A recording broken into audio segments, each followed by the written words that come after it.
한번 찍어서 편하게. 처음 맞죠. 저희가 오전에 요즘에 이제 기관장님들이 많이 오세요. 그래서 오전에는 제가 어느 교회라고는 말씀을 못 드리고 이름 되면 다 아실 만한 그 큰 교회 담임 목사님이 오전에 다녀와 계셨어요. 그래서 그 목사님께서 이제 딱 들어오시는데 종합병원이시더라고요. 얼굴에 그냥 써 있으시더라고요. 그래서 일단 상태가 선천적으로도 워낙 상태가 안 좋으셨어요. 그런데 이제 후천적으로 이제 척추 쪽이 워낙 선천적으로 안 좋으시다 보니 운동을 못 하셨습니다. 그러다 보니까 이제 57년생이신데 누적이 되셨죠. 그래서 상태가 많이 안 좋아지신 상태로 오셨습니다. 병원에서는 방법이 없다. 방법이 없다. 더 이상 악화되는 거를 감지하는 것 이외에 있는 방법이 없다. 이렇게 이제 말씀을 하시더랍니다. 그래서 이걸 어떻게 해야 할까? 이제 찾아오셨어요. 찾아오셨는데 아주 희망적으로 이제 말씀을 들으시고 이번에 이제 진행하시기로 하셔서 내일 결정을 하시는 것 같더라고요. 그래서 실제로 이분 목사님 말고도 이 목사님이 잘 하시는 또 목사님 계세요. 그 목사님 이미 진행하고 계셨고 그래서 이제 그런 이제 많은 기관장님들 이제 찾아오고 계십니다. 그리고 또 그쪽 이외에 지금 정치권 선거 끝났잖아요. 네. 선거 끝나고 나니까 이제 정치권에서 이제 찾아오시더라고요. 그래서 저희는 이제 바이오 회사로 치료 목적에 그것 이외에는 정치에 관련된 거는 삼가해 주시면 감사하겠다고 사전에 양해 구하고 그렇게 이제 미팅을 하고 있습니다. 그래서 지금은 많이 이제 소문이 좀 많이 났어요. 소문이 이제는 진짜 많이 난 것 같아요. 그래서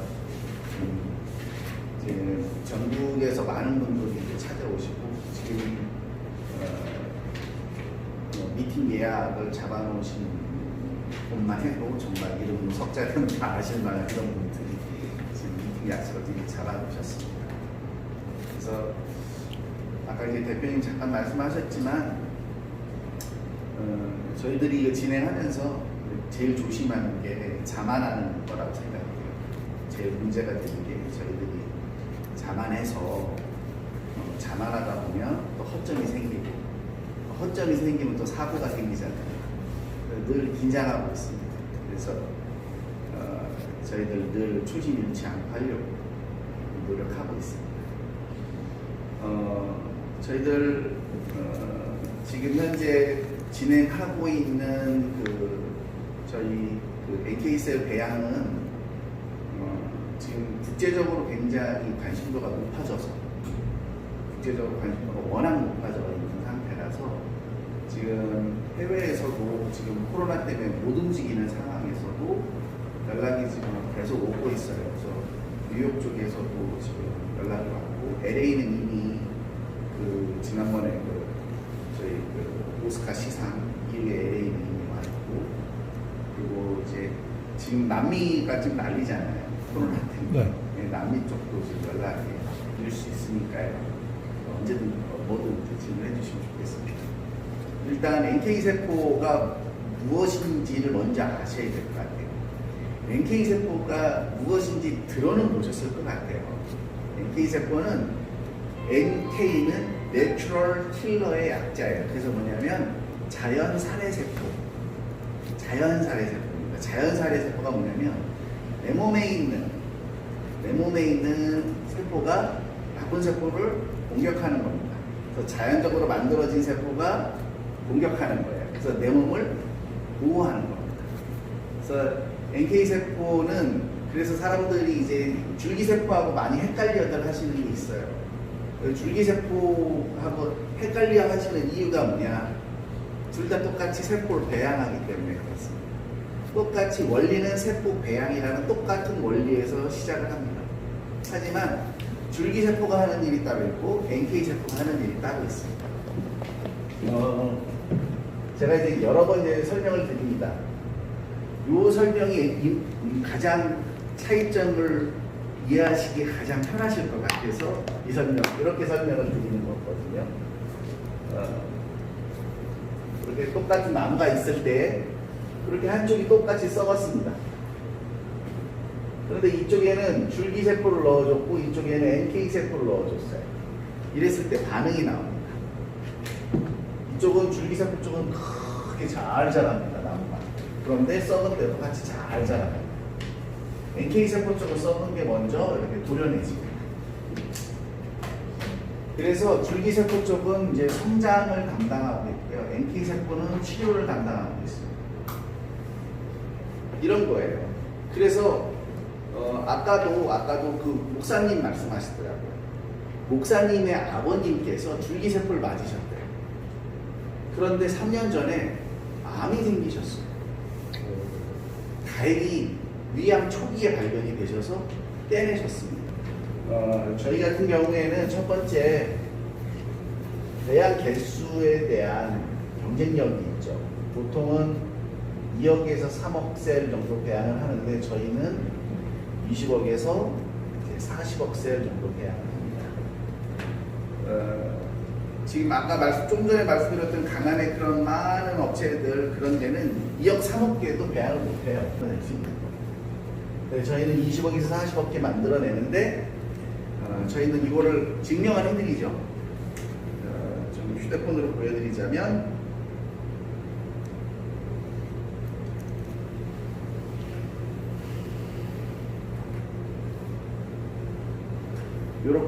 요게 이제 저희 그 배양 결과지입니다.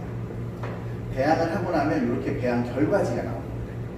그럼 이 배양 결과지를 이제 의뢰하신 고객분들, 환자분들한테 다 드립니다. 그러면 이거는 어느 기관에 가서도 확인해 보시면 NK세포가 몇 퍼센트 배양이 됐고 또 몇 개가 배양이 됐는지 그걸 확인해 볼 수가 있어요. 우리나라에서 지금 이거를 제공하는 데는 저희밖에 없습니다. 우리나라뿐만 아니라 다른 해외에서도 없습니다. 저희밖에. 이렇게 제공하는 이유는 신뢰인 거죠. 신뢰. 저희가 20억에서 40억개 배양한다는데 어디서 어떻게 검증을 받으실 거냐 이거죠. 고객분들은. 그래서 저희는 이렇게 다 제공을 해드립니다. 두 번째로 배양 개수를 늘리는 방법을 잠깐 설명을 드릴게요. 어떻게 늘리냐? 첫 번째 사장님 처음 오셨다 그랬죠. 자녀 몇 명 두셨어요? 3명. 예. 그럼 이제 저희 애기 키우시는데 선수가 되셨죠. 이제 거기도 손주들도 있으실 거 아니에요. 애기들이 제일 이쁠 때가 언제예요? 태어났어요. 3살까지. 아니. 무슨 짓을 하면 이쁘지? 3가지만 잘하면 이쁘잖아요. 당들마다 똥잘 싸고 잘 먹고 네, 맞아요. 잘 먹고 잘 싸고 잘 자고. 근데 세포는 안 자요. 잠은 안 자요. 애기하고 똑같습니다. 잘 먹고 잘 싸는 녀석이 건강하게 잘 큽니다. 그런데 잘 먹고 잘 싸려면 환경을 맞춰줘야 되잖아요. 시끄러운데 애기가 자겠어요. 그죠? 이런 것처럼 세포도 잘 키우려면 온도도 잘 맞춰야 되고 습도도 잘 맞춰야 돼요. 거기에다가 이제 빛도 영향을 줘요. 또 소리도 영향을 줘요. 이런 것들을 환경을 잘 맞춰줘야 되는데 세포도 다 개개인 사람하고 똑같아서 개성이 있어요. 그래서 나이에 따라, 성별에 따라, 질병에 따라 다 방법이 틀립니다. 환경을 만들어주고 그런 환경들을 일일이 다 맞춰줘서 배양하는 기술을 저희가 가지고 있는 겁니다. 여기에는 몇 가지 이유가 있어요. 지금 현재 저희가 13가지 패턴을 가지고 있는데 이 패턴은 뭐냐? 배양에 잘 시킬 수 있는 패턴을 13가지를 갖고 있어요. 근데 이 13가지 그러니까 13가지밖에 안 돼? 이러실 수 있습니다. 근데 그게 아니고요. 실제로는 1번부터 13번까지의 패턴이 있는데 여기에는 자 성별 곱하기 2 그죠? 자, 그리고 5대암 곱하기 5. 나이 0세부터 100세까지 5살 단위를 끊었어요. 곱하기 20. 그래서 등등등 몇 가지 더 있습니다. 그러면 10,000가지 이상의 패턴을 저희가 가지고 있는 거예요. 이해되셨죠? 네. 그래서 이런 것들을 적용을 해서 배양 개수를 늘리는 겁니다. 다음으로는 두 번째 경쟁력은 표적 치료입니다. 표적 치료는 현재 5대 암에 대해서 진행을 하는데 5대 암은 대장암, 간암, 위암, 간암, 폐암, 신장암, 유방암 양병암. 이렇게 5개입니다. 이걸 5대 암이라고 해요. 근데 암은 특유의 물질이 있어요. 암마다 특유의 물질이 있어서 세포 배양을 할 때, 자, 아까 세포 배양할 때 뭐 주죠? 먹이. 먹이 주잖아요. 네. 그 먹이를 우리 전문 용어로는 배지라고 했겠지. 배지를 먹이를 주는데 먹이를 줄 때 이 암 특유의 물질을 같이 줘요. 그러면 세포가 그걸 먹습니다. 암 특유의 물질이 얼마나 독하겠어요. 그죠? 근데 그걸 먹고 죽는 녀석도 있어요. 세포가. 근데 그걸 먹고 살아나는 녀석들이 있습니다. 그럼 이 녀석들을 키우는 거예요. 쉽게 얘기하면 특전사로 키우는 거예요. UDT. 그렇게 키우는 거예요. 이 특전사 UDT 이런 군인들은 딱 목적이 있잖아요. 네. 이런 것처럼 이 세포도 너는 대장암을 공격해야 돼. 그래서 대장암 특유의 물질을 같이 먹여줘요. 그러면 먹다가 그걸 먹고 죽는 녀석도 있지만 잘 성장하는 녀석은 몸속에 들어가면 제일 먼저 어디로 가겠어요? 그 암. 예, 그 특정 암으로 제일 먼저 가서 공격하는 겁니다. 그래서 100% 배양된 것 중에서 70%가 특정 암에 가서 공격하는 거예요. 네, 세 번째로는 자동화입니다.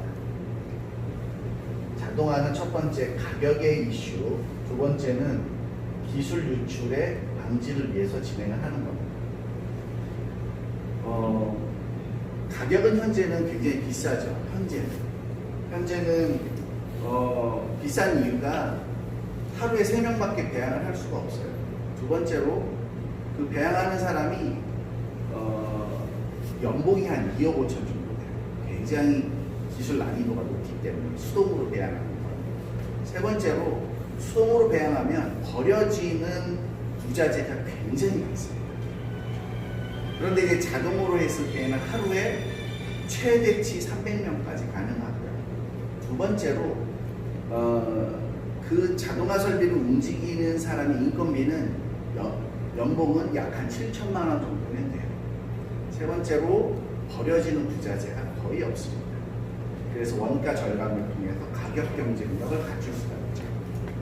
두 번째로 이제 기술 유출 방지는 이거예요.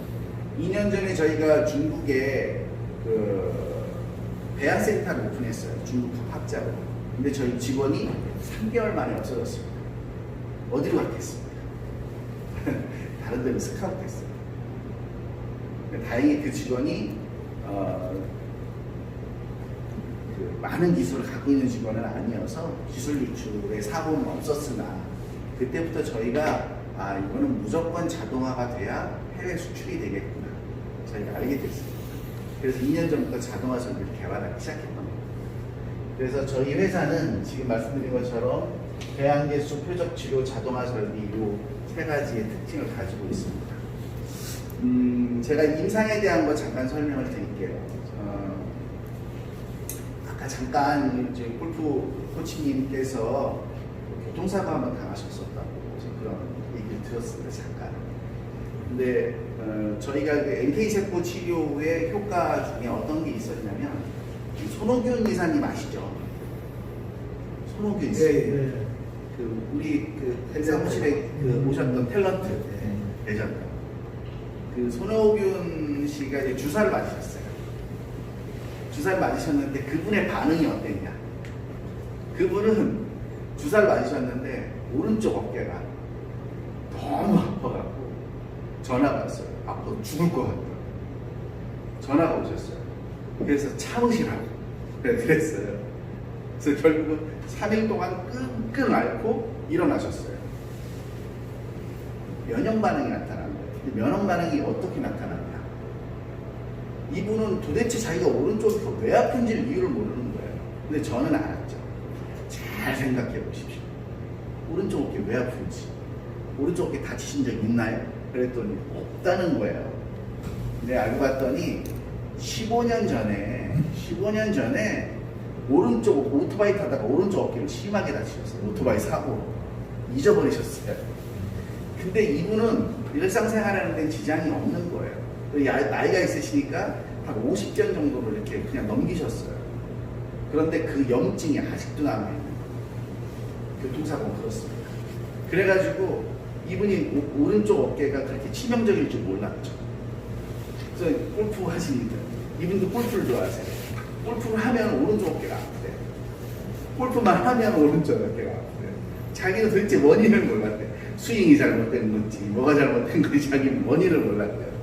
그랬는데 알고 봤더니 15년 전에 오토바이 사고 났던 그 염증이 그대로 남아있고, 그래서 NK세포 치료할 때 우리 몸의 가장 약한 부분에 가장 먼저 가서 치료합니다. 그래서 이분은 이제 어깨가 다 나셨어요. 근데 이게 이런 겁니다. 그래서 아까 그 목사님의 말씀을 좀 드려야 될 것 같은데, 이 목사님은 지팡이 짚고 오셨어요. 오른쪽 다리를 제대로 사용을 못하세요. 지팡이 짚고 오셨는데, 이분은 척추가 이렇게 곱게 뻗어야 되는데 위는 넓고 밑은 좁은 거예요. 척추가.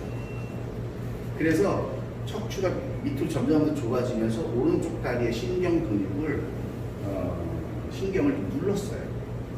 근데 이게 선천적인 거예요. 그런데다가 골수암이 있으셨어요. 그래서 골수에다 직접 항암을 투약을 해서 치료를 하셨던 병력이 있으셨어요. 그런데다가 비뇨기 쪽으로도 문제가 생기셨어요. 그런데다가 신장에 또 문제가 있어요. 건강하신 곳이 한 군데도 없는 거예요, 보니까. 근데 이분이 병원 치료를 지금 10년 넘게 병원 치료를 하시는데 아무 효과가 없대요. 아무 효과가.